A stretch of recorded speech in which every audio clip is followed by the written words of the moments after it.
Hey guys, and welcome back for today's video where I want to go over the primary results in the state of New Hampshire, the only state that had primaries for September 11th, 2018. We just have a governorship primary on the Democrat side, and then I'm going to talk about this race a little bit, and then after that, a couple of House races to talk about as well, and then that'll finish things up. So starting here with the governorship, the Democratic primary, it's already been decided. A little over 40% of the precincts are in.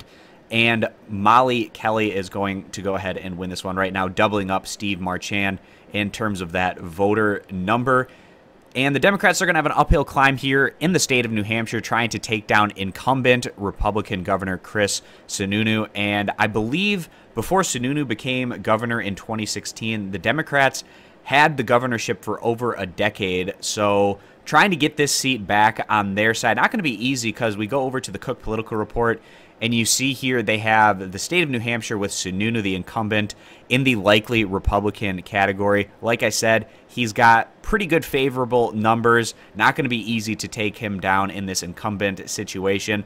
And another thing that should play into the advantage of the Republicans is the state of New Hampshire in 2018 doesn't have a Senate election. So when you have less things to vote for, that means that in general you're going to get weaker turnout. And with lower turnout, again, in general, that tends to favor the Republicans more so than the Democrats. So that could also play into their favor in what is listed as a likely Republican seat here. But should be somewhat competitive, not completely out of the realm of possibility that the Democrats could pick up an upset and take the governorship back. But again, it's going to be a tough battle for them with Molly Kelly taking that Democratic primary win to challenge the Republicans. So now moving on to the 1st Congressional District, and this is going to be an open seat here.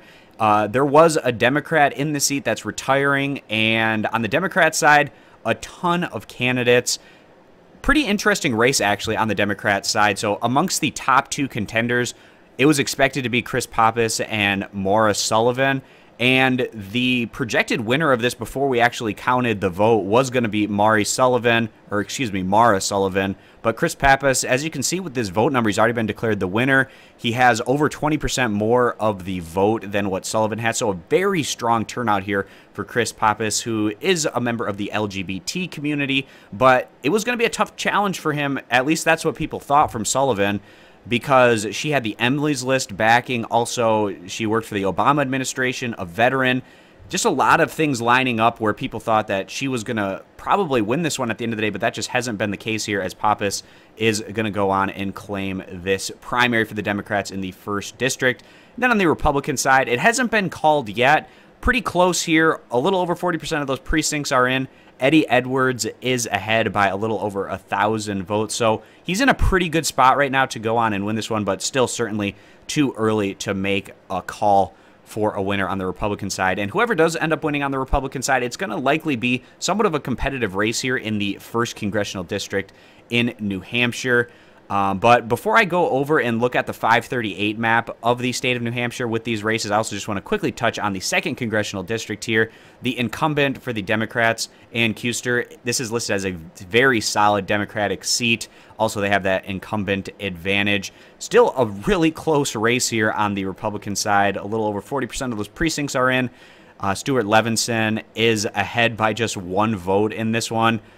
With that Stewart Levenson against Stephen Negron, and then also Lynne Blankenbeker right there as well. So whichever one of these candidates ends up winning this one, it's going to be a long shot, like I said, listed as a solid Democratic seat there in the 2nd Congressional District. So now going over to the 538 map, which is one of my new favorite tools to use here. A great tool for looking at all of these congressional races. I'll link this page down in the video description if you want to check it out. But as we go here to the state of New Hampshire, you can see here this 1st Congressional District. It is listed as likely Democratic with the classic model that we're in right now. And as you can see there, it had Maura Sullivan on the Democrat side. And like I said, she was probably the favorite coming into that one. She's coming up short here, but even with Pappas in there, it's still likely to be a Democratic seat, but still a competitive matchup. Looking forward to seeing how that one plays out, but leaning over to a likely Democratic seat. And then also, just to show you here, New Hampshire's 2nd Congressional District and Kuster with over a 99% chance, according to 538's classic model,